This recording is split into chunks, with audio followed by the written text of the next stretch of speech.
Welcome back, everyone, from your lunch. You are now in the family Schools Job Alike breakout session. And what we intended to do today for our Schools Job Alike is to feed you, not only with the keynote, but with another opportunity to kind of listen to some really great information from our wonderful presenters, Julia Moore and Sobia Khan. The title is Overcoming Barriers, Selecting Strategies to Foster Change. And we have Julia Moore, who's the Executive Director for the Center for Implementation, and Sobia Khan, who is the Director of Implementation. Patty introduced Julia this morning at our opening session, and you learned that she's an international speaker and a trainer who really strives to understand why people change or they don't change. And she does focus very effectively on capacity building and designing accessible courses to empower individuals to enhance how they lead and cultivate change. And her fun fact is that she initially wanted to be an elementary school teacher, so that was fun. And Sobia, who is the Director of Implementation, is a systems thinker who really wants to understand how to solve complex problems too. She focuses on providing community and organizational support for large-scale change efforts while considering equity and the voices of all people involved. And her fun fact is that she's a very amateur sommelier. Did I say that correctly, Sobia? Sommelier, who dreams of being a more amateur sommelier one day. Well, that would be fun. You can come to our in-person Captain Summit, either in Riverside or Sacramento, and you could do a whole breakout session on that for us. Definitely, and then visit Napa Valley. Well, yes, we'll do it in Sacramento then. You'll just have about an hour drive. So I'm going to stop sharing my screen and let our presenters put up their slides. And for the rest of you, sit back, relax, be open to learning, and you're going to really get some information that will help you kind of move forward at the end of the summit as you go forward tomorrow. Take it away. Wonderful. Thank you so much, Anne, for that introduction. So I'm Sobia Khan, and Julia is going to talk just in a second, and I'm just going to do a bit of an introduction to why we're here and what we're going to do today. So today we're going to focus on strategies that foster change, and we're really going to focus on understanding barriers and facilitators related to what we're trying to change. So a little bit about us. So, Anne talked about who Julia and I are. We are from the Center for Implementation. We like to joke that we are rogue scientists, meaning we spent a lot of our careers actually dedicated to research, particularly implementation science and research. And then noticed that there was this gap. And the gap was that there are people who are working in practice. They're working in organizations, in communities, in systems, and they wanted to know the best ways to implement. But implementation science felt like it was still in this kind of ivory tower, and there were only a few people who really understood what was going on. And what we wanted to do was really make implementation science practical and accessible to the people who, by and large, do most of the implementation work around the world. People who are working in practice, in organizations, in communities, in counties. So these are people who are implementing all the time. And we wanted to make sure that this method of evidence-based implementation and theory-based implementation was in their hands. So we dedicated our whole jobs and careers towards, supporting people who are doing implementation in practice. And we do this in various ways. So we provide training. We have a series of online courses that you can see on the left-hand side of the screen. We have a free mini course called Inspiring Change and 2 lengthy, more comprehensive courses called Designing for Implementation and Implementation Spread and Scale. We also do tailored workshops. And we also provide implementation supports that are tailored to the people who are asking for that support. And so, for example, we might help people develop blueprints for implementation. We might develop some coaching models and actually offer coaching to them. And we might also help them develop implementation plans. So it really depends on what people need. And so really, we think it's our moral imperative to ensure that people are using implementation science so that they're using the best methods to impact the kinds of changes they want to make and improve outcomes that they'd like to improve. So today, for the next 90 minutes or so, we're going to focus on some very, very core activities related to implementation science. These are very foundational to implementation at large. The first thing is defining what you want people to do differently. It sounds simple, but it's really, really key to really hone in on what people want to do differently and what you want people to do differently. The second thing we're going to focus on is how to assess barriers and facilitators to change. And the third thing we're going to focus on is selecting implementation strategies. So by the end of this workshop, we're hoping that you'll be able to define and document who needs to do what differently, describe how to assess and map barriers and facilitators to change, and how to select implementation or change strategies using theory. Theories, it's not like a very deep theory. We're going to use a very simple, pragmatic theory to really help you wrap your head around barriers and facilitators and how to relate those to change strategies. So in terms of our agenda, I'm not going to go through it in detail in your workbook, which I will post the link to right here in case you have not had a chance to download the workbook yet. But we have a workbook that you can use to follow along. And on page 5 of this workbook, we have an agenda that's more detailed than the one that's up here.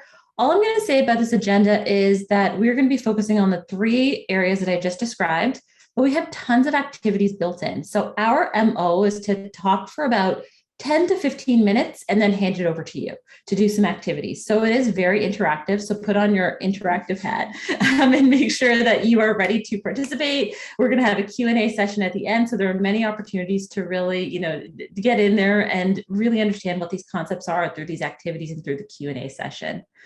And with that in mind, we are going to go into our first activity. And so this activity is, we've talked a lot about who we are and what we do. So we want to know a little bit about you. So what you're going to do is you're going to unlock the annotation tool. If you're in Julia's keynote this morning, you may have already used it. If you haven't, I'm going to describe to you how to unlock the annotation tool. So at the top of your screen, there's a green bar that says you are viewing Julia Moore's screen. And next to it is an option that says View Options with a drop-down menu. So click on View Options. When you click on View Options, you scroll down to a menu option that says Annotate. When you click on Annotate, it unlocks a toolbox. And the toolbox has different things you can do, like you can write text. Say I see people stamping already. So select the Stamp tool. We're going to be using the stamp in today's workshop. And so I see people stamping, try it out. Some people are not able to annotate. Okay, so if you're not able to annotate, you could definitely use a chat function. I see hundreds of stamps. I see drawing. Okay, it looks like people are able to do this. If you're not, let us know. And if you can't annotate, then please just type in the chat, the responses to the questions to the activities. You can still participate. So with that in mind, where can you find it if you're on an iPad? Julia, do you know if annotation is enabled on an iPad? I think most of the time it is not enabled, although I have had people tell me that potentially either new versions of iPads or new versions of Zoom on iPads can do it, but I have never been able to annotate successfully on the iPad. But you can always type in the chat box as well. Yeah, so definitely if you are not able to use the annotate function, if you don't like annotate, please use the chat box. So I'm going to clear this because we're going to launch into our first activity where you're going to talk about yourself. So we're going to go to the next slide. So please introduce yourself. So what you're going to do is you're going to use the star stamp to indicate where in California you are calling in from. And in the chat box, you can type in your name and your role. And we had a conversation about the weather earlier. So if you'd like to type in the weather where you are too, you can also type in the weather, what it's like where you are. There we go. Awesome. We have tons of people participating. Awesome. Welcome, everyone. It looks like we have I can't even see the names of the, of the counties because there's so many stars. There's so many of you participating today. But it looks like there's some representation from all over California. I think we have almost every county pretty much covered. That's awesome. And I'll just give people a few minutes to just introduce themselves in the chat.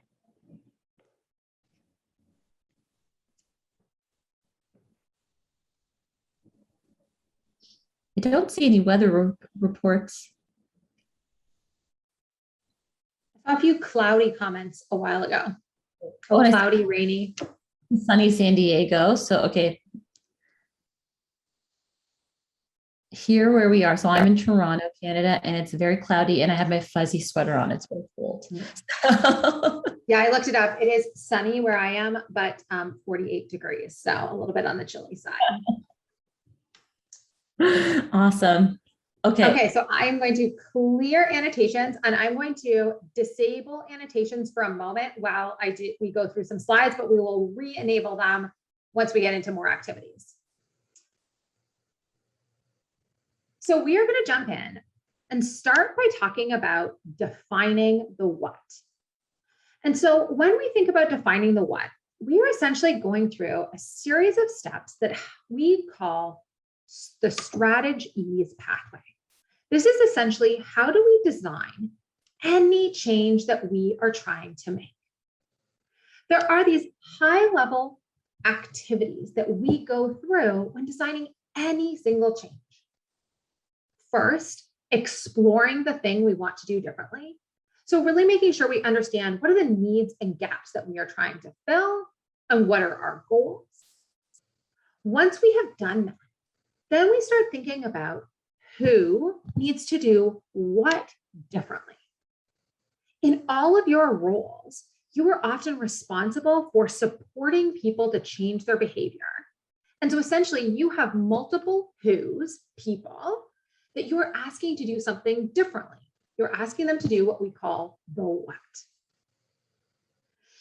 In order to support them to change their behavior, what we then do is we understand what are their barriers and their facilitators to change. So what makes them want to change or not want to change? And then we select strategies that directly tap into those barriers. And so what we're going to do today is walk through this whole process. I want to flag that we are not going to get into it in detail, but underlying and foundational to all of these activities are things like trust, power, fairness, being able to get people on the same page in terms of their mental models, having clear role clarity and decision-making. So we aren't going to get into those today, but they're really foundational for all of the work that we're going to talk about. But at its most basic level, when we are trying to enact change, we often have an idea of who we are thinking about changing. For example, maybe teachers or educators or paraeducators. And we have something we want them to do differently. We call this the what. But just because we want them to do something differently doesn't mean they're going to do it differently. And that's why we need strategies to change their behavior. We call these the how. These are the change strategies. You are all familiar with change strategies because we use them all the time. For example, education is one of the most commonly used change strategies out there. So that's a strategy we use to support people to change their behavior. Let's educate people. But we don't always pick the very best change strategies for the situation. Ideally, change strategies should be selected, or we should pick them so that they address the underlying reasons that people are or are not changing. Essentially, they should tap into this theory of change to explain how we think someone's actually going to change their behavior if we use this strategy. And so let me give you an example. Super simple change.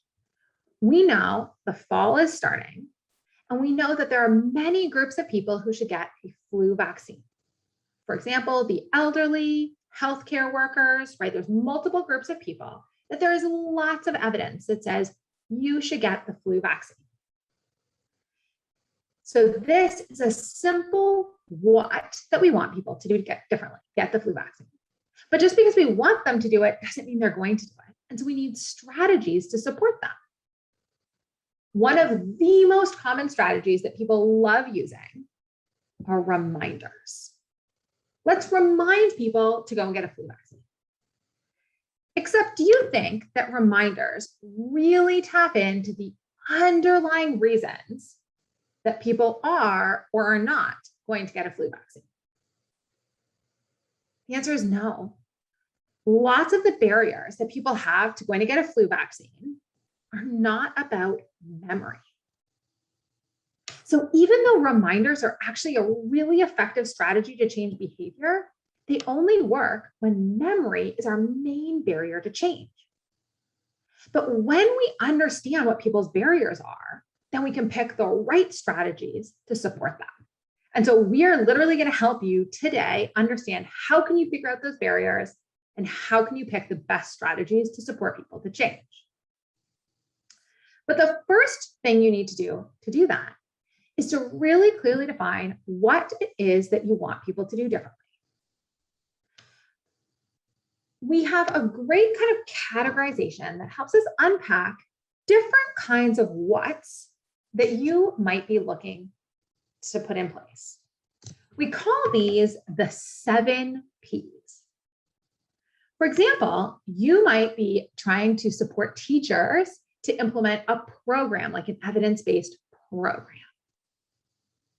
You might be supporting people to change practices in the classroom. You might be getting people to follow a different procedure, for example, for screening. You might be trying to support policy level changes, maybe within a school or within a district. There might be a product that you want people to start using. Pills are probably less relevant in your setting, but it's one of the potential 7 Ps. And you might even have underlying principles that you want to enact.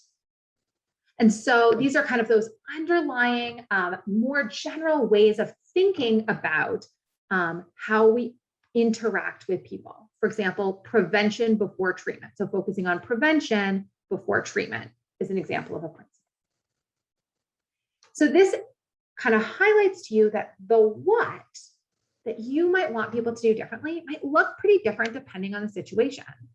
But once you can think about who needs to change, you can start thinking about what kind of change are you looking for them to make.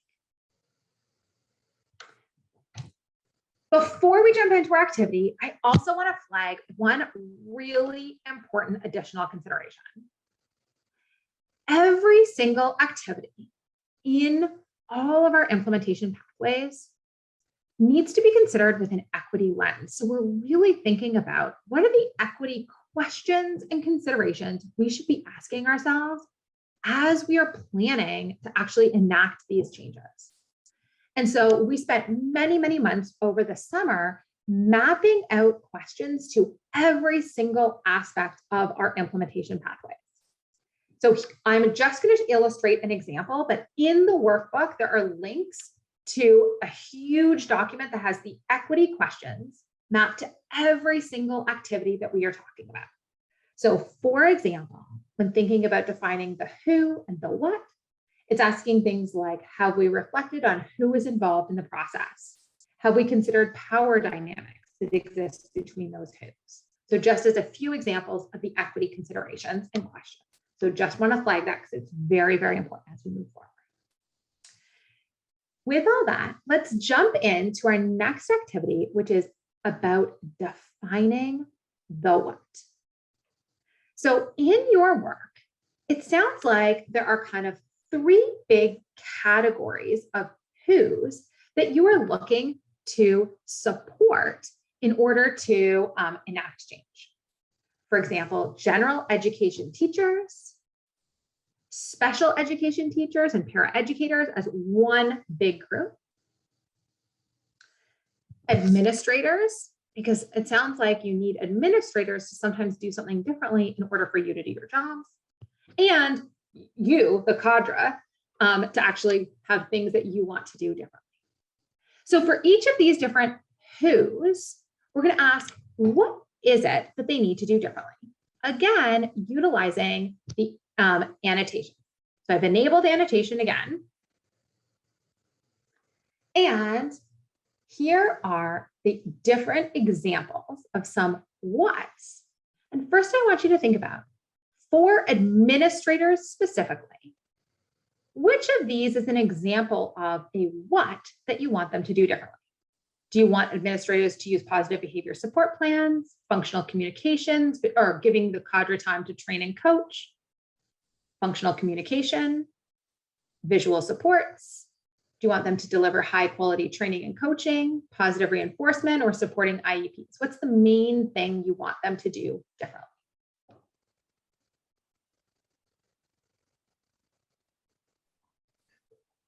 I posted instructions for annotation in case you missed them in the chat box to tell you how to annotate. And we also have some people typing responses in the chat as well.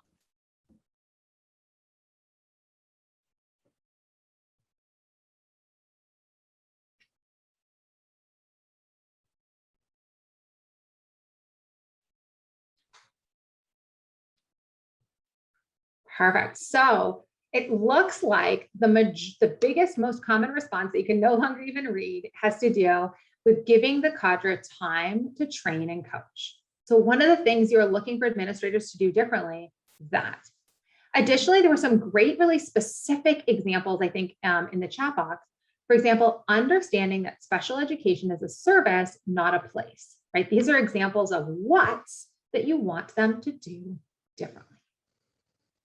So I'm going to clear this and flag now, thinking about general education, special education, and or educators and paraeducators. What are some of the what's that you want them to do differently? And if you put a stamp and regret where you put the stamp, you can erase your stamp and it will only erase your own stamp by using the eraser on your toolbar. And it won't erase other people's stamps.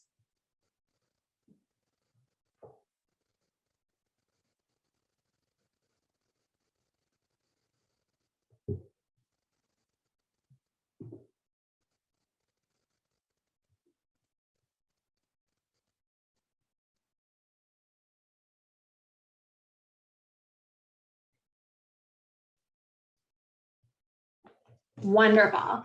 So lots and lots and lots of stamps on positive behavior support plan, on functional communication, using visual supports, positive reinforcement, and supporting IEPs. So those are the examples of what's that you want educators, special educators, and paraeducators to be doing. Let me clear that and give you the third one. So what about the cadre? What are some key things or what's that you want the cadre to do differently?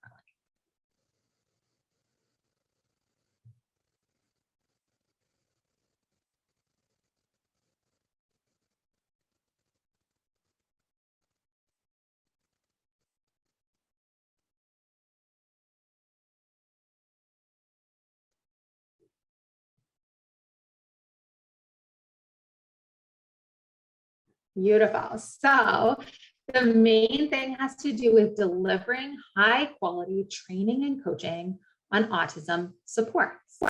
So, let me take, so one thing that's also really helpful to know is you don't want to leave your what's at a really high level. Ideally, you want to map them out in a much more detailed way. So I'm going to disable annotation. And so for example, you have fidelity checklists related to your own roles, specific to coaching and training, that really help delve even more deeply into exactly what you are supposed to be doing. So we can take any of those what's and drill down even more deeply into what those look like. Oftentimes, we don't take the time to actually do that, but the reality is that if we want people to successfully do the thing we're asking them to do, we need to tell them exactly what it looks like to do this thing successfully. People generally actually want to do their jobs really well, and they want to know what that looks like. So the more we can drill down into clearly defining what it is we want people to do differently, then we can help help them get to that place. So with that, in order to do those things, we need to figure out people's barriers and facilitators to change. So I'm going to hand it back to Sylvia. Awesome. Thank you, Julia. I'm just going to do what is called resetting the room just to make sure everyone has the workbook. I'm posting the link in the chat. If you just joined and haven't had the opportunity to download the workbook and the slides so you can follow along, I just put it there. So as Julia said, just because we've asked people to do something differently, it doesn't mean they will do that thing differently. So we've defined what we want people to do differently, but we know that there are certain barriers and facilitators that people might face in order to be able to do that thing differently. So the key here is to do a barriers and facilitators assessment, which is a really, really foundational activity to any kind of implementation initiative. In any kind of project, program, initiative, whatever it is that you're doing, you're likely going to be assessing barriers and facilitators.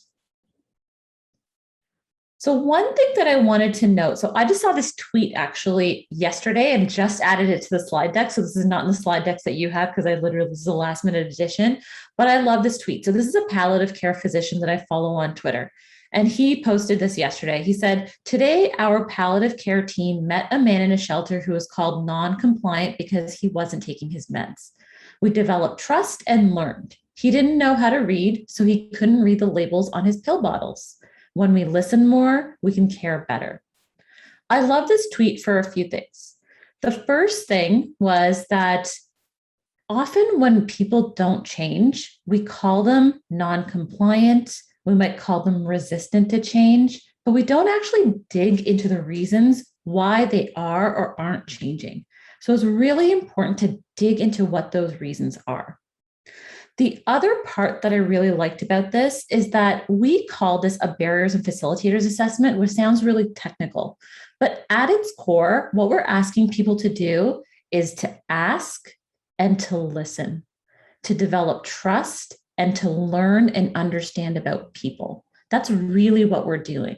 And so we have to ask questions. We have to ask, why aren't you doing this? Or why do you do this thing? We have to understand, we have to learn, we have to truly, deeply try to understand where people are coming from, what their perspectives are, and what their barriers and facilitators are to change. Because if we listen, then we can actually care better and we can actually provide people with the supports that they need to do the thing that they want to do, are motivated to do, and are supposed to do in the first place. So I think this is really important to really dig into. So as Julia was saying before, in order for us to get people to do something differently, we have to have a change strategy that can tap into, or set of change strategies that taps into how people are supposed to do that thing differently. But the way that we select those change strategies are based on reasons why people do or do not change. And these reasons actually inform this theory piece. So we're going to unpack what this theory is. We unpack this theory by doing a barriers and facilitators assessment, and there are multiple considerations when we're thinking about doing this assessment. The first thing is that barriers can occur at multiple levels. This is really important to understand. So when I talk about multiple levels, I'm saying that at the individual level, there might be certain things that individuals face that pose barriers to them doing the what. So it could be something like their level of motivation to do that thing differently.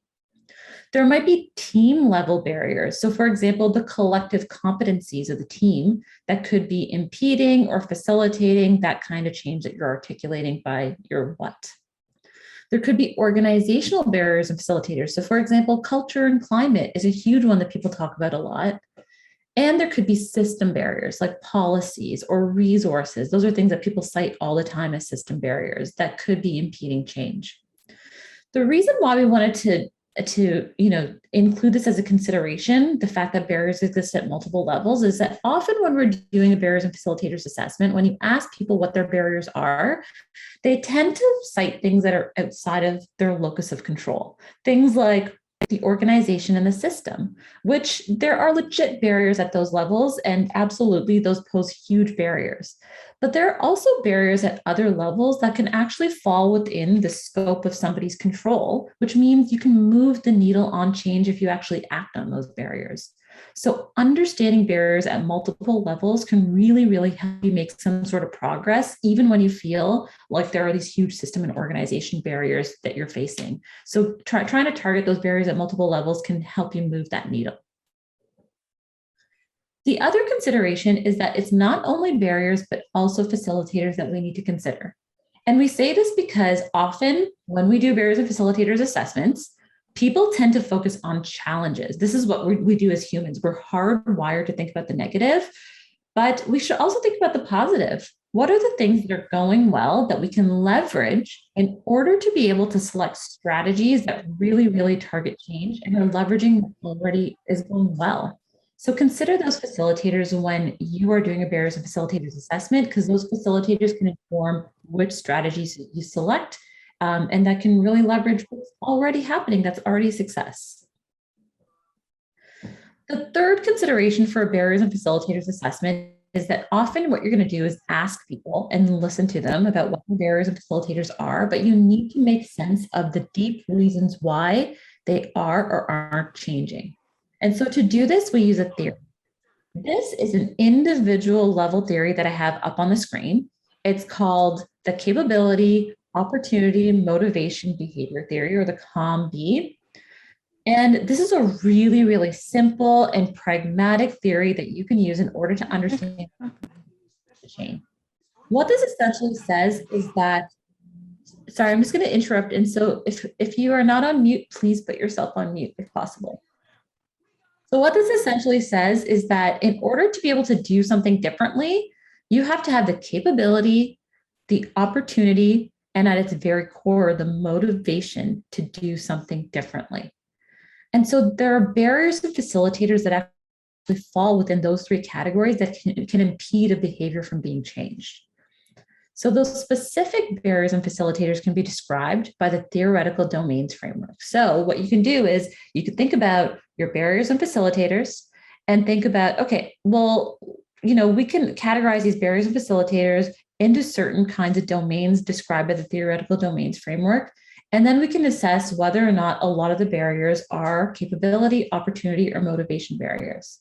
So for example, if somebody doesn't know a lot about the what, then they have a knowledge barrier. If they don't know how to do the what, then that's a skills barrier. If they forget to do the what, or if there's too much decisional overload to be able to decide to do the what, then that's a memory, attention, and decision process barrier. If they have a habit that's really hard to break, and that's the reason why they're not doing the what, then that's a behavior regulation barrier. And all of those things, so that's the top row right there that I just described, those 4 domains all tap into someone's capability to do the what. Now, if you move down to the motivation, you'll see a lot of the theoretical domains framework domains actually fall in motivation, which tells you just how important this is. So if somebody has a belief about their capability to do the what, or for example, they don't have a lot of confidence that they can do the what, that relates to motivation. They might also have barriers related to their social, professional role and identity. So for example, we hear people say things like, it's not my job. We hear them say that all the time. Or if they have a role, for example, as a mother or a caregiver, they might not see that change as part of their social identity or their role. So that could be a barrier. There might be certain beliefs about consequences that people have, whether it's a negative or positive consequence that relates to their motivation to do something. People might also have certain emotions that they carry related to doing the what. So a common negative emotion is fear or anxiety about the change. Some people might be setting goals or intentions. So they're saying, I want to do something, or I plan to do something, or a combination of those two that helps them build the motivation to do something differently. Some people also might be seeing some reinforcing behavior. So they might have tried out the what, they saw that it has a positive effect, and so they keep doing it. So it's reinforcing. Or it could be the opposite. It could be that they see it has a negative effect, so they're not doing it anymore. And so that reinforcing behavior might affect their motivation to do something differently.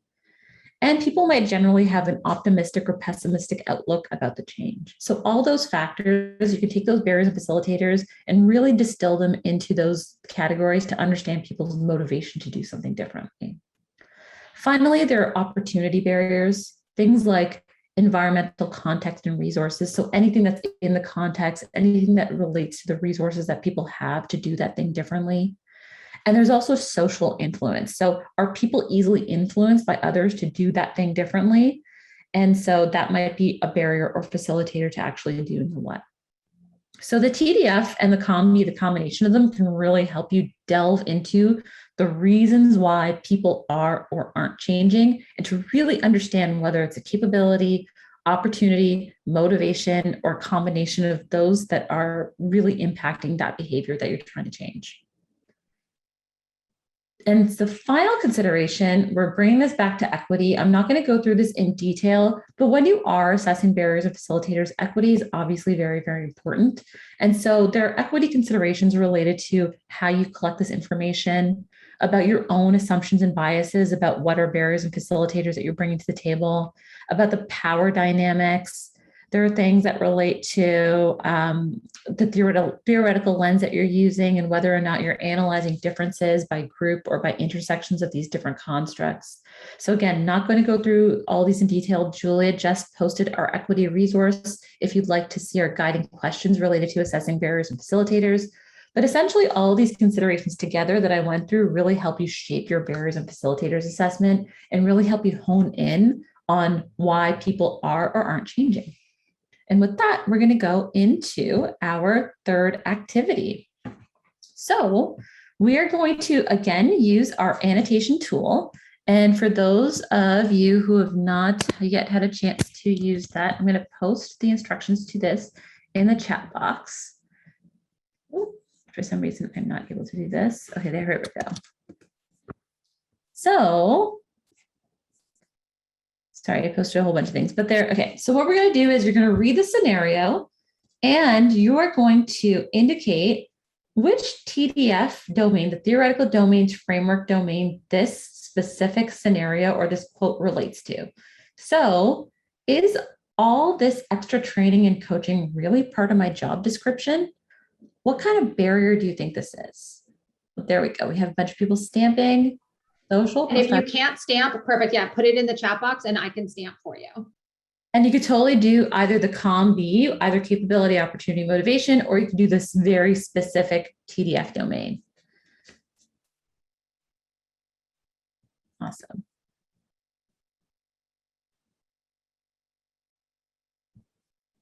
So we have motivation, definitely. I'm seeing, you can't even see the TDF domain anymore. But we also have other things like skills, knowledge, which there can be definitely more than one TDF domain that relates to a specific barrier facilitator. This primarily has to do with somebody's job and definitely whether they feel like it's part of their job. And there might be other things related to that. For example, their confidence in their ability to do their job, their knowledge and their skills and their level of optimism or pessimism, totally. But primarily, the primary factor is that they don't see it as part of their role. Okay, second one. Sometimes I forget what I learned in training and revert back to the old way of doing things.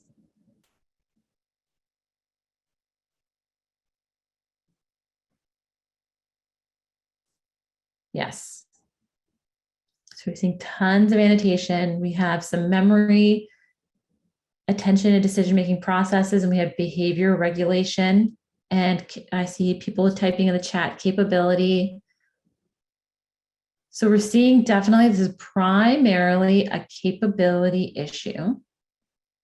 And this person's kind of talking about, look, they're kind of slipping back to their old habits. So it's primarily that behavior regulation. They've been used to doing something. It might be muscle memory. It might be just because they have done something for 20 years and they forgot what they did. And, they just kind of revert back to their habit.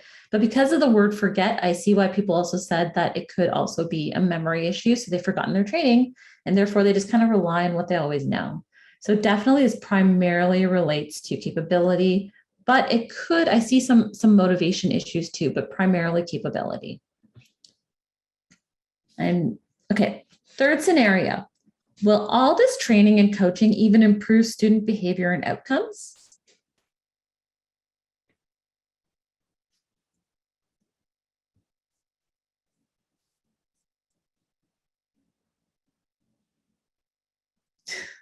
And Melvin says, is there an area for trying to stick it to the boss?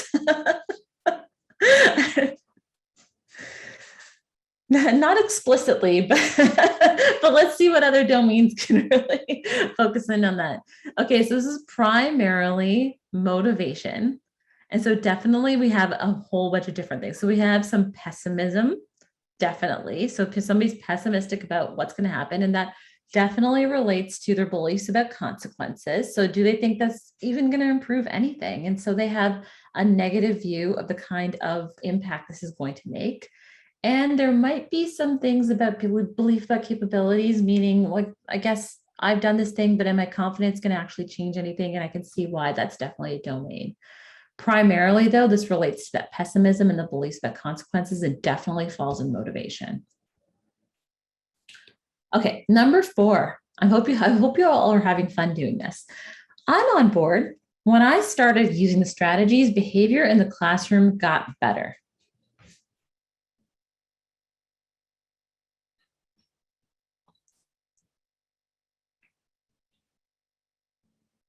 Ooh, we're seeing a lot of different things. Again, primarily motivation. We're seeing, so Lauren says in the chat, and Beth, reinforcing, a lot of people are saying motivation in the chat. Yes, so this is primarily, it describes a reinforcing behavior, because when you see something that's going well, then it helps you to keep doing that thing over and over again. But it definitely can relate to things like optimism. You feel pretty good about what's happening. You feel like your beliefs about your capabilities and the consequences are pretty positive here because things are getting better. So all of these things hinge kind of on one another, and it does increase your motivation. Okay, number 5, making these changes just isn't a priority at our school.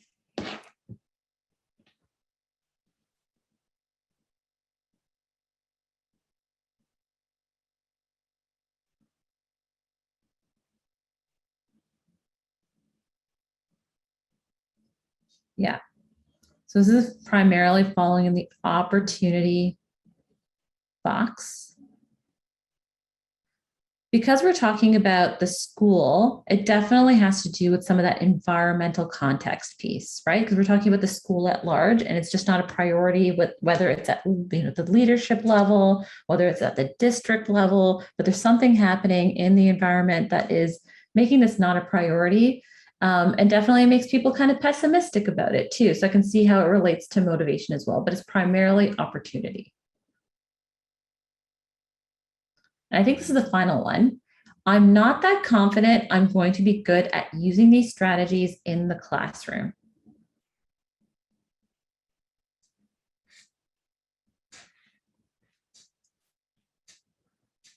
So Bethany is saying capability. I'm seeing some capabilities in the chat. I'm seeing on the screen, though, a lot of motivation, beliefs about capabilities or confidence that you can do something well. So it's primarily the beliefs about your capabilities or your confidence, your self-efficacy. There's some optimism there. And I see how it also relates to your capability, like your knowledge and your skills. So those things also hinge on one another, but it's primarily that motivation because of the word confidence. I'm not confident I can do that. So definitely a motivation factor. So that was awesome. I hope you enjoyed doing that. Again, there's no like really perfect answer when you're using this. The TDF domains really are there, and the COM-B is really there for sense making and to really delve into the reasons why. So as you're doing this with your own initiatives, it really does help to use the framework to kind of guide your thinking around what are these underlying reasons people are or aren't changing, and it doesn't have to be perfect. And there's more than one right answer. We like to joke that Julia is an overmapper and I'm an undermapper. And so that's, like some people might map it to many domains and some people might map it to one domain, but really it's just basis of discussion, sense making, and to really try to understand. there's a second part of this activity. So we're going to move into another activity where you're thinking about your own change effort that you're working on and what some of the barriers and facilitators are. And so here, what we're going to do is we're going to take just a few minutes, probably just give you like maybe 2 minutes to brainstorm barriers and facilitators to administrators releasing time. So what I'm going to do is I'm going to post a link to another platform that we're going to use. If you are not able to access this platform, you're always welcome to type in the chat, but I'm going to post this here in the chat right now. So if you're able to follow that link to a Padlet, it's going to take you to another screen in your browser window. So you won't see Zoom anymore. You're going to see another browser window. And what you do is you can, let me just, I don't know if you have it open, Julia. Do you have the Padlet open? So I see people starting to log in. What you do is you can double click anywhere on the screen to be able to contribute to it. And you can just type something in. And so I'm just saying knowledge is a barrier, and I'm typing something in and I publish it and it posts right to the screen. So I see other people saying hi. And so what you're doing is you're trying to think about some of the barriers that people are facing when it comes to administrators releasing time. And if you feel so inclined to actually map it to a TDF domain, you could also include a TDF domain as well. So I see barrier pessimism, for example. So you can do that, or you can just type in your barriers. So we're going to spend probably a minute or so just doing this and brainstorming some barriers before we hand it off to Julia to talk about strategies. And while people are doing this, so I see one of the really common barriers that shows up is time. And so we always ask people to dig even deeper if people say that time is a barrier. So no one in any job is sitting around twiddling their thumbs, waiting for someone to show up and say, hey, will you do this new thing right now? And so every single time we're asking people to change, time is an issue. And so the question is, what is underneath that time? If you peel back the layers of the onion and think of the root causes, what is underneath it when we say that time is a barrier?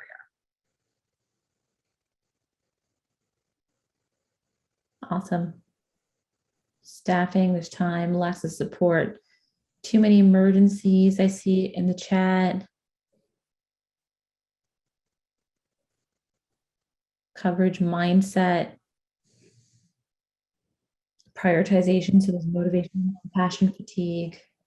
I also saw, I didn't get a chance to read a lot of the comments while I was speaking in detail, but a lot of people were relating this to burnout. Yes, that was like very good timing. Someone just said staff burnout in the chat. So a lot of what Julia spoke about earlier really resonating with people as well.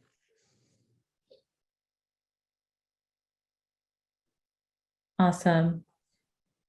So this is just a quick way that you can just ask and listen. You can use specific kinds of technologies like this when you're working in a virtual setting, or you can just have a discussion with somebody and just ask them, hey, why is this a challenge? And really start digging deep, just to understand barriers and facilitators.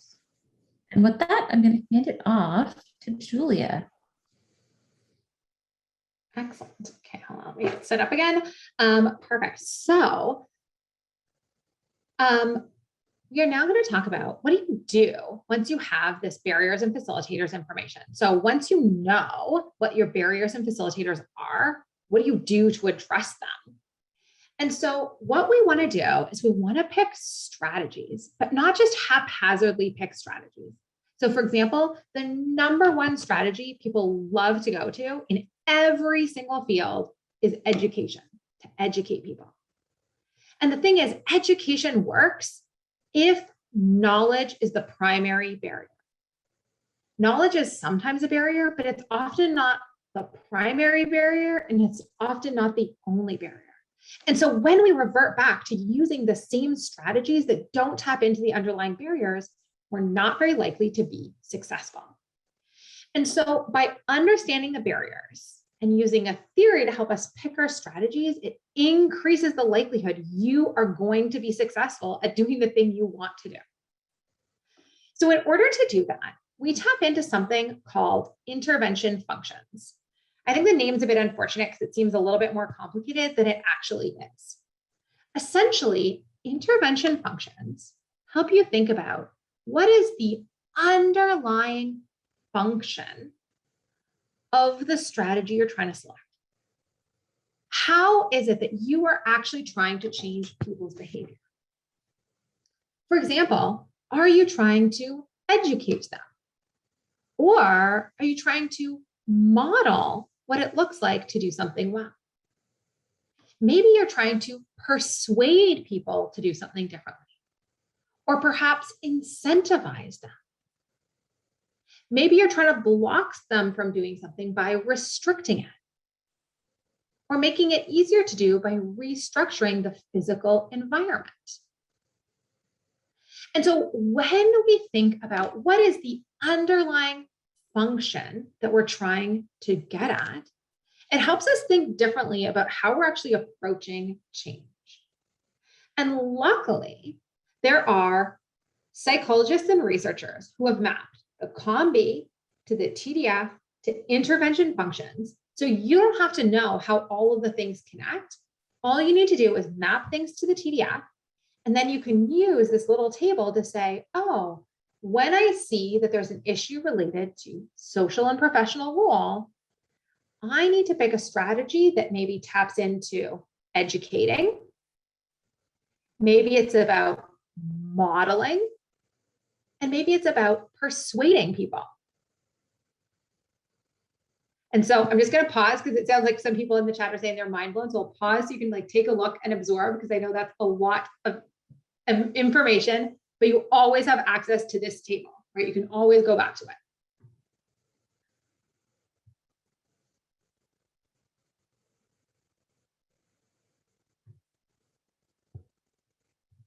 So the idea is that you need to ask questions. And when you ask questions to understand people's barriers and their facilitators, you with your colleagues can map them to the TDF. And then you can link out and say, okay, what kinds of strategies are actually going to help us support people to change their behavior? I am not going to go in super detail in the next slides because they're all in the workbook. But for every single one of these functions across the top, we have information on what is the function, what is the definition of that function, what TDF domains and COM-B domains is it relevant to, and we tried to share examples of strategies that tap into this function. So education are things like distributing educational pamphlets. Persuasion might be things like having a program recipient or beneficiary give a presentation on the personal benefits of a program to help persuade people about the benefits. Things like modeling is a great one in schools. So having teachers observe other teachers implementing something, the thing you want them to do. Incentivizing people, for example, we do lots of online training, and giving people a certificate or accreditation seems to be a huge incentive for people to get trained. And I know many of you are getting credits for things you're attending here. So great, great opportunities there. Training, which is closely related to education, but technically involves helping people build the actual skills. So people are talking, for example, right now about SEL programming in the chat box. So you can just tell people SEL is a good thing. Technically, that's education. Training involves teaching, say, teachers to actually use different tools in the classroom to support social emotional learning. Enabling are things like providing teachers with protected time so that they can attend training and coaching, so that enables them to do something differently. We can restructure the environment. For example, setting up classrooms with specific resources. For example, if you want to have people using reward charts, it's setting up the environment to do that. And things like restriction. So typically, we don't encourage too much restriction, but an example that we came up with are things like there are policies to restrict corporal punishment in schools that were enacted many years ago is an example of restriction. When you're thinking about the strategies you're using, you also really want to think of questions like, is it appropriate to do this? Is it really feasible in our context? Is it affordable? Like, is there a cost involved?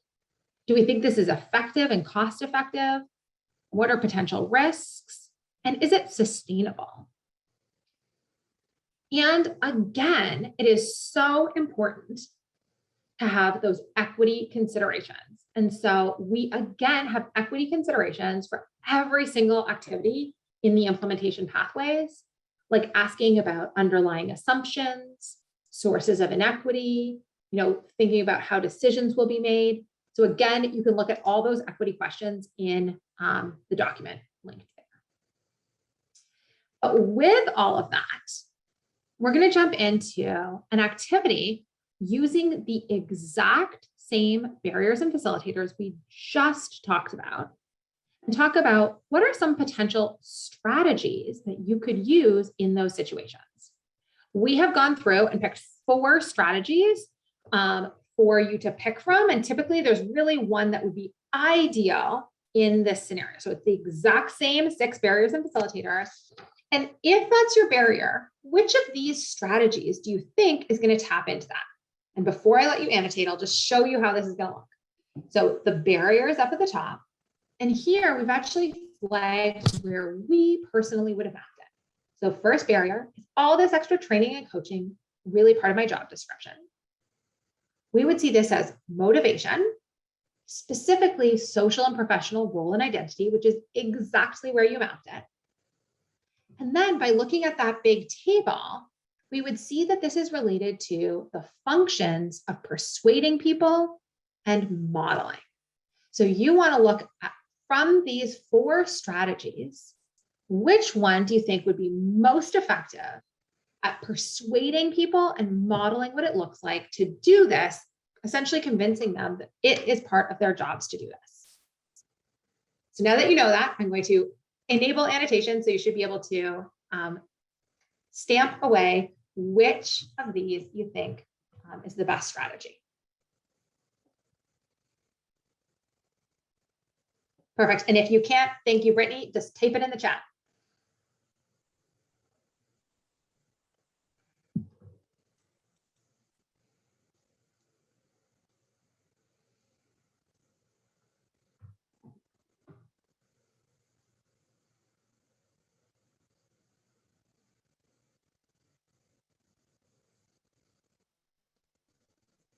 Amazing. So almost everyone is putting this in, sharing stories from other teachers.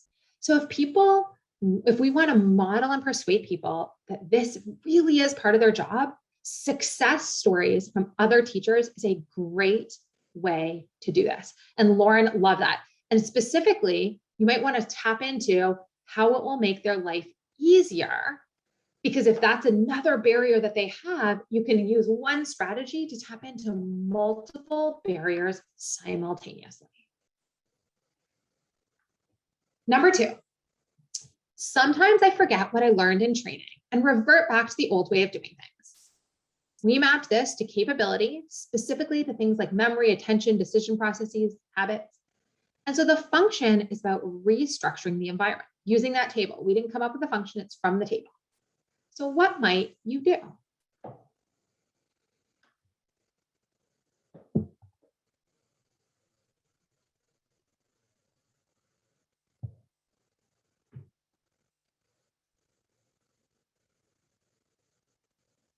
Absolutely amazing. So almost everyone is placing theirs on cues. Ooh, and I love people even adding specifics like visual supports might be examples of cues that you could be using. Also, I want to say I'm so impressed. We've done this training like this many, many times, but never with 300 plus people. And so I absolutely love that it's working so well with so many people online. Okay, so that's number 2. Now I'm going to clear it and go for number 3. Well, all this training and coaching even improves student behavior and outcomes. So this is an example of motivation, specifically about beliefs about consequences. And so our function is to persuade people. So what might you do to persuade them?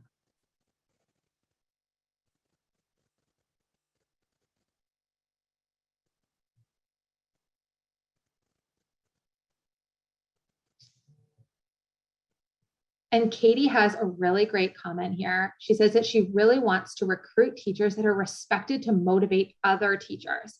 And so exactly, as you pick a strategy, for example, things like champions, you can then delve even more deeply into like, who are you going to pick to set you up for success in doing that? So yeah, seeing huge numbers of people clicking on champions. I know that some of you might also be thinking about how right now it's a little bit easier because we've pre-selected 4 options for you. And technically you have like all the options to pick from. But as a team, you can sit down and really delve into, okay, what are the best ways for us to address these as we go through? I'm going to clear that. And number 4. I'm on board. So this is a facilitator. It's going to look a little different because this person doesn't have barriers. They're saying, I'm on board when I started using the strategies and behavior in the classroom got better. So this person is motivated. They have positive intentions and beliefs about consequences. That relates to modeling, but in this case, as a facilitator. So what might we do here?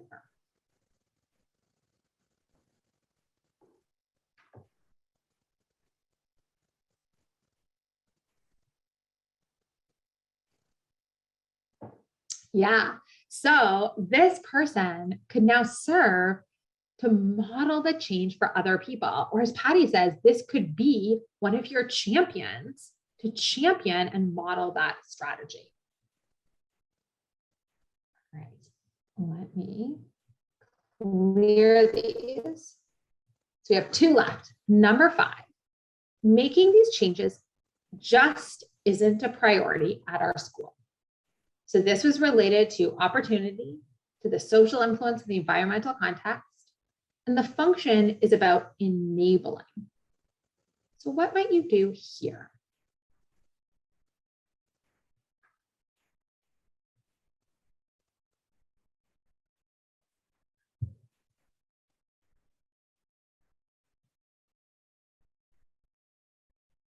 Amazing. Okay, so lots and lots of people are placing this as discuss with leadership.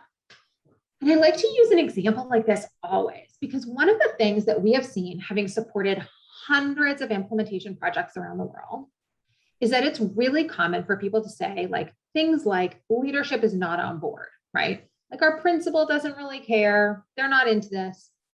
But what we have seen many, many times is that sometimes that really is true and that leadership is not truly on board. But there are also a lot of situations, in fact, more often than not, leadership is actually on board with the change, but they don't know how to communicate that effectively to their teams and to their staff.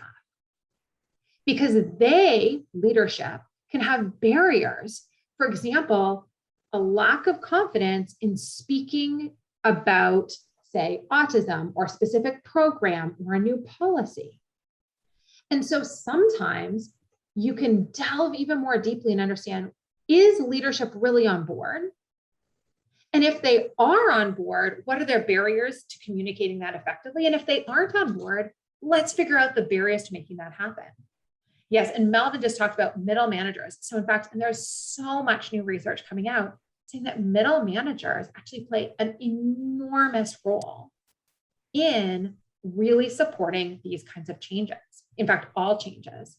And sometimes we need strategies specific to those groups in order to support change. So essentially, you might realize you have additional who's that have really specific what's that you want them to do. Maybe even as simple as communicate support of the change at team meetings. And so then you can understand their barriers to pick strategies to making that happen. So our very last example here. I'm not that confident I'm going to be good at using these strategies in the classroom. This person has an issue related to motivation and their beliefs about their capabilities. And so the function is about modeling.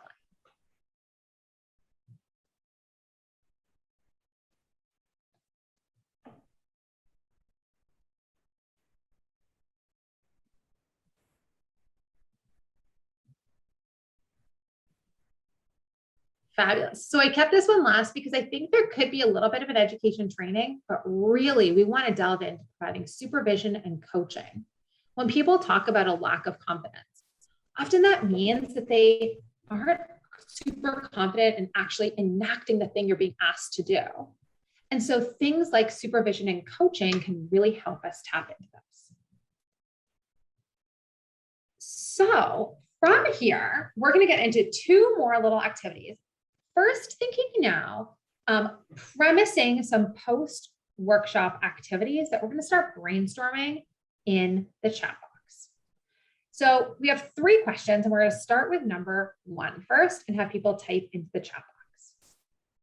So, and these can serve as kind of the foundation for future work after the workshop.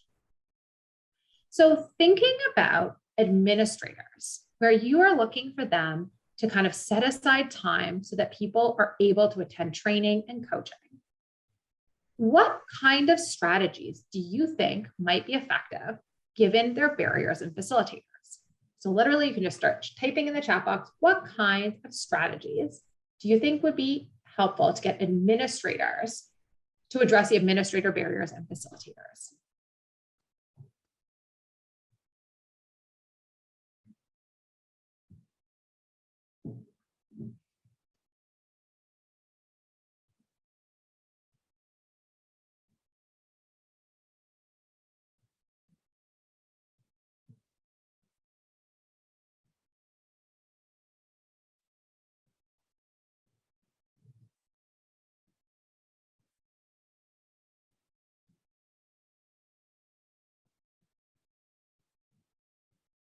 Yeah, so I see lots of education coaching, training, coaching from another administrator, some sharing stories, sharing success stories, persuasion, talking with admin and reviewing barriers and facilitators, coaching, modeling, champions who might have saved money, present them with outcomes data, incentivizing things. So lots of sharing stories. So I think a huge number of examples. And really, actually, a bunch of people are highlighting. And the goal here first is to really understand their barriers and facilitators. Because at every different school, you might encounter different barriers and facilitators. And then being able to understand those can set you up for success. All right. Next, let's go into the chat box. What do you think are some of the barriers and facilitators for you? Literally, what are your own barriers and facilitators to providing high quality coaching and training?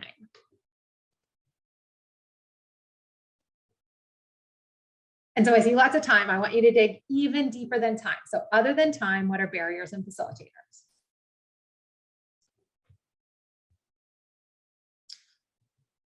Confidence, modeling, time, priorities, motivation, practice, identifying specific needs, rapport, permission from administration, overwhelmed, other responsibilities,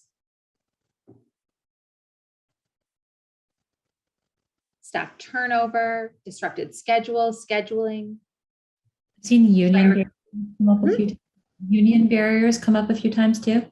Yeah, union barriers, staff shortages that came up quite a bit. Fires, we see a lot of things related to fires. Burnout has come up a lot today. Knowing content well enough to present and share information in a session with confidence, I think is a great one.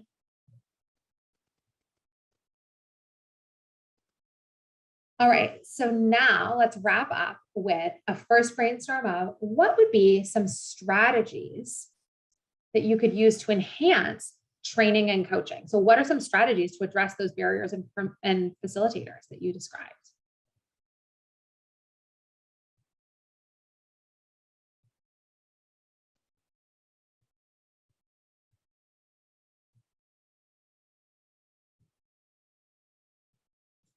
Great. Building relationships, practicing with colleagues, prioritizing, looking at success stories, linking up with colleagues, identifying champions and collaborating, persuasion, working with champions, relationship buildings, prioritizing this, rapport building, empathic listening, prioritizing needs, shared stories, building rapport, mission statements, persuasion, team meetings, utilizing others for models, building staff to be good models, lots of rapport building, prioritization, listening, collaboration, planning, modeling. What is so amazing, and I'm going to link things way back to the beginning of the day, is my guess is looking at some of the strategies that you have just listed, those probably tap into, for a lot of people, your underlying values and things that actually increase your energy at your own jobs, right? Modeling, collaborating, working together, empathic listening. And so what is interesting to me, thinking of where we started today, is that some of those might even help address some of the burnout by going into things that actually could energize you. So with that in mind, we have one last activity before we get into Q&A. And so Sylvia, I will hand it over to you.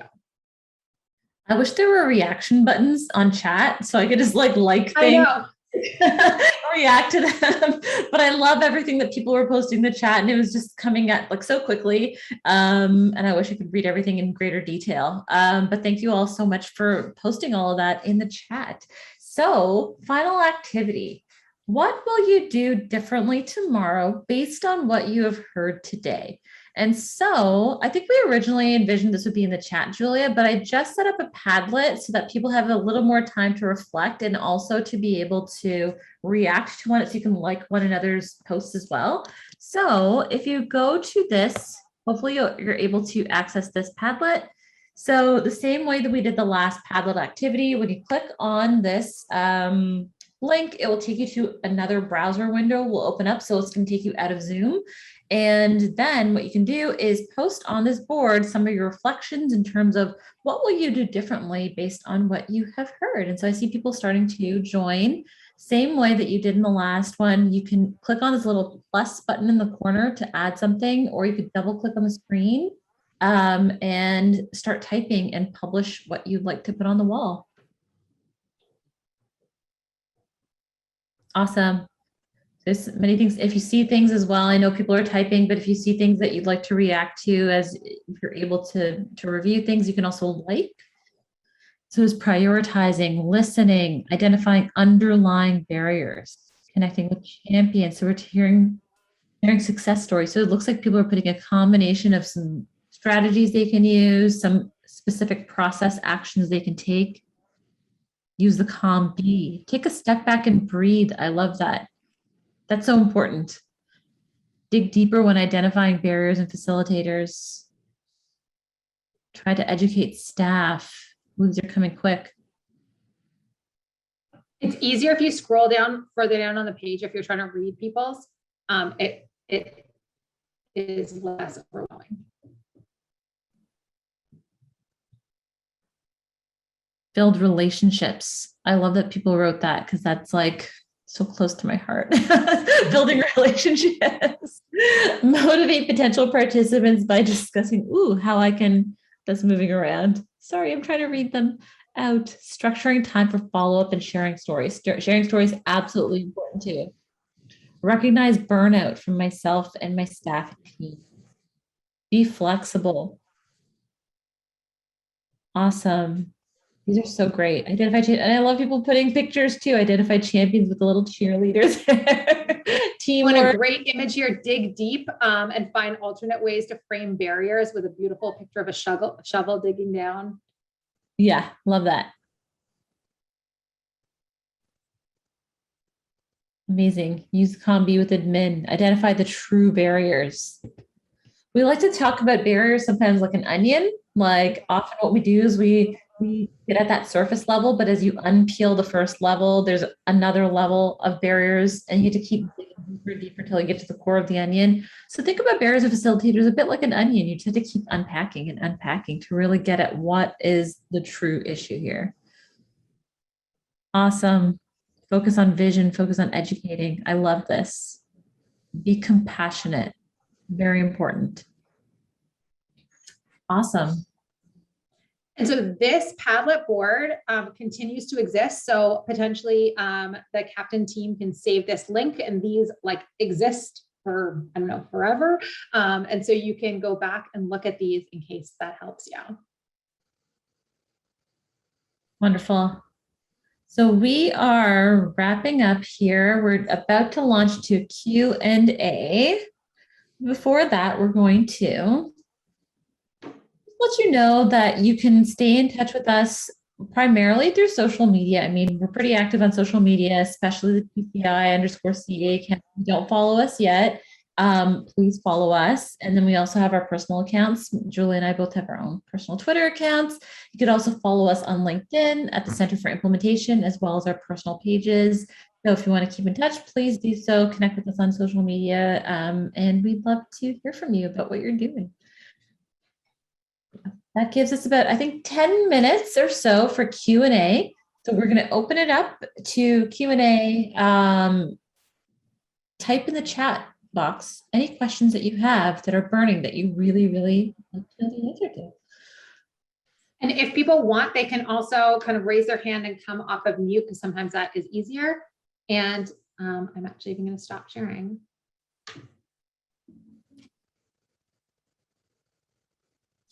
Sorry if we missed any questions that people had posted in the chat previously. There's just so much activity, we may have missed it, but if we didn't get to it, you could always repost your question in the chat as well.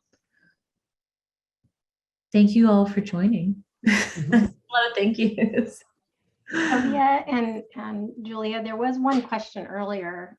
I actually think I posted it. But I'm looking at the levels of where the barriers might exist: individual, team, organization, and system.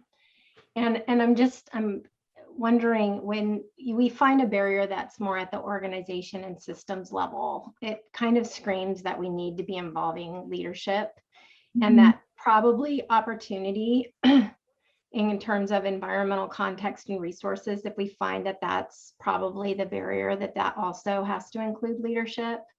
Am I right in sort of assuming that? I mean, it doesn't feel like it's within the locus of control of most people to really influence those unless they're in a leadership role. Yes, I mean, involving leadership, but also, I guess, people who can influence change in different ways within the system. So not always formal leadership. There could also be informal leaders who exist within the organization or within the outer system that you have to identify as people who carry a lot of influence and can make things happen. So yes, informal and formal leadership definitely have to be involved. But if it's outside of the locus of your control, I think even identifying that those barriers exist and talking about them, and then even the conversation of what are we capable of acting on and what are we not capable of acting on is a really good conversation, because people get overwhelmed by the barriers that they cannot act on.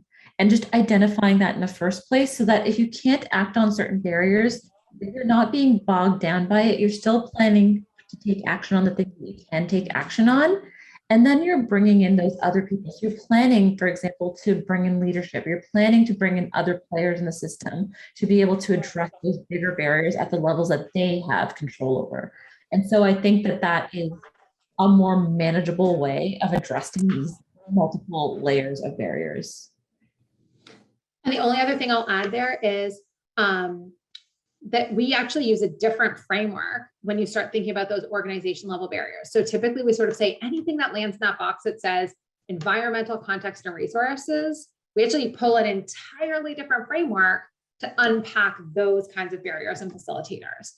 Specifically, it's called the Consolidated Framework for Implementation Research. And so that's the one we pull out to kind of go into that organization level barriers. I think someone mentioned in the chat previously about competing priorities of administrators. And I think one of the examples was about, what do the administrators care about versus what we care about in these different contexts. And so kind of, one strategy is to think about what is preoccupying the mind of that administrator and figure out a way that what you want to get done somehow can be in alignment with what they need to do, whether it's getting their numbers in. And somebody mentioned they just have to do all these assessments. And yeah, we know we got to get all the assessments done that didn't get done. That's their priority. However, meeting with management, however you're going to go up that chain, is really important to think about. We got to get the assessments done. And how is it that what we need to have happen can support that, in addition to getting what we need to get done accomplished as well. So it's always trying to make this a win-win, grabbing their attention to support your cause. And it's not easy out there now because things have exponentially, become complicated with the pressures, because in the end, the feds and the state have said we're still obligated to provide a free, appropriate public education in the least restrictive environment at the highest quality. Time we have a giant pandemic going on, so it's tricky, but that's been my strategy all along. What is it that's going to capture their win-win so that I can grab their attention and get them what they need? That's a really good strategy, especially with the priorities, identifying what it is that they need to be able to do their job and to address the accountability that they have, while also claiming the space for your agenda and to push your priorities, right? So that's the win-win you're talking about, that balance that you're striking. I think there's a lot to be able to learn from things like, from fields like advocacy work, right? Where people for a long time, issues kind of fly under the radar for a long time, but there's still people working on it. They're still, like building out the programs, they're still, building out this work, and they're pouncing when there's a window of opportunity. And they're also, somebody just said baby steps, right? So it's just like getting your foot in the door, it's a frustrating situation, but like identifying those win-wins that you talked about, Anne, and just trying to get on the agenda in some way, shape, or form, and claiming your space on the agenda. Another thing too is that, for example, I worked with different counties that were addressing overdose prevention, a totally different topic area, last year. And so I was doing some coaching with them, and they were saying, well, we can't do what we need to do because of COVID. And so there's also a way that you can piggyback things. Because my argument to that was, okay, so you as a public health unit are public health within these local health departments are going out and doing COVID activities, you're doing outreach within communities. So is there any way that you can take naloxone kits with you? It's a small win, but it's a win because you're still doing some of your overdose prevention work. So can you piggyback your priority areas with other areas that you'd like to push forward as well? And so they started building out plans where they're thinking, oh, okay, we can do some of this work, maybe not our ideal situation, not maybe the program that we'd ideally like to implement, but something, we can do something to be able to push our agenda and our priority while we're still attending to this big system context of this pandemic as well. So there are ways to kind of get your foot in the door and get there. It's not going to be perfect. It's not what you want, but it's at least pushing the needle a little bit. And I think building on, Tracy had a comment here about kind of feeling frustrated that they only got 10 minutes to speak. And I would say one of the things that we have seen, so Sophie and I have been in similar situations, we get invited as implementation experts and then get 5 minutes on the agenda to teach people implementation science. And one of the things I think is key is if you can identify a problem that people are experiencing and you have something that can help make it better, that you can do in 10 minutes, it increases their trust that you are a go-to person that is actually going to be helpful, as opposed to creating kind of more problems and more barriers. So even if you only have 10 minutes, it's about being really thoughtful about what are their barriers? What can I do that is a win for them in that 10 minutes, creating some kind of shared goals moving forward.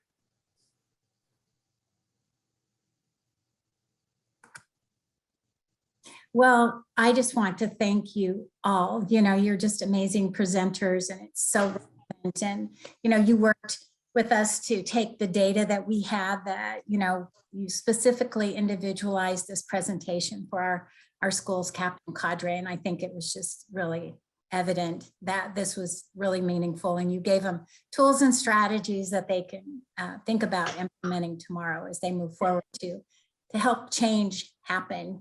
Patty, I'm going to put up that slide that you wanted to share next, and then we'll send people on their way. Right. So one of the strategies that was mentioned today, and one of the barriers that we saw come up a few times in the chat, was people feeling like they wanted more training, coaching, and support on how to do the high quality training and coaching. That's an expectation of being part of the Captain Schools cadre. So we've actually planned for and have scheduled a professional learning network for any one of you who wants to participate. And you can come to one, you can come to all of them on December 6th, February 7th, and April 4th from 2:30 to 4. And during these professional learning networks, it's going to be an opportunity to delve a little bit deeper into how to go about implementing the high quality training practices, how to conduct high quality coaching using really good coaching communication techniques and strategies. And, we'll just be there to troubleshoot, share resources, ideas, and hopefully get you guys some additional support. And maybe even use some of the COM-B to help you overcome some of the barriers you might be encountering as you're out there doing the work. So please plan on joining us, put it on your calendar. You'll get a notification through email and everything also. But, we just wanted to try to provide something additional to your regional leads and your teammates for those of you who can join us.